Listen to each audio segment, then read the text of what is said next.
అందరూ ఎలా ఉన్నారు? బాగున్నారా? నైట్ టైం ఫ్రైడ్ రైస్ చేద్దాం అనుకుంటున్నాను. రండి వచ్చేయండి చూద్దాం ఒకసారి.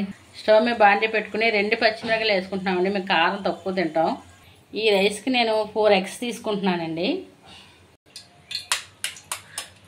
ఎగ్స్ పగలగొట్టి ఆయిల్ వేస్తున్నానండి. 4 ఎగ్గులు కూడా పగలగొట్టి ఇందులో వేసేసానండి. దీన్ని ఇప్పుడు నేను మిక్స్ చేసుకుంటాను. వేసుకోవాలండి.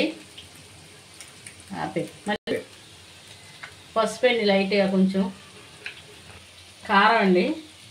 ఇది మేము కాకినాడ నుంచి ఆడించుకు తెచ్చిన కారం అండి. చూసారా కారం ఎంత కలర్ఫుల్గా ఉందో. మేము ఇలాగ ఆడించుకున్న కారం వాడమే మాకు అలవాటండి. ఉప్పు, కారం, పసుపు వేసుకున్న తర్వాత బాగా ఎగ్స్ ఇలా మిక్స్ చేసుకున్నానండి.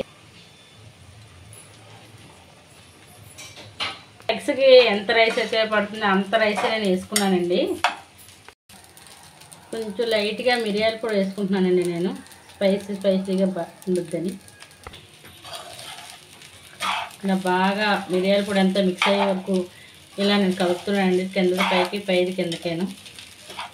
ఫ్రైడ్ రైస్ నిమ్మకాయ పిండుకొని చూడండి మీరు ఎవరైనా సరే. చాలా అంటే చాలా టేస్ట్గా ఉంటుందండి. నేను కూడా మొన్న ట్రై చేశాను.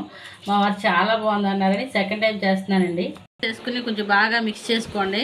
సూపర్ అంటే సూపర్ ఉంటుందండి టేస్ట్. ఫైనల్గా ఎగ్ ఫ్రైడ్ రైస్ రెడీ అండి. మీరు ఎంతమందికి ఎగ్ ఫ్రైడ్ రైస్ ఇష్టమో కామెంట్ చేయండి. మా ఛానల్ లైక్ చేయండి, సబ్స్క్రైబ్ చేయండి. ప్లీజ్ అండి ఒక లైక్ ఇవ్వండి.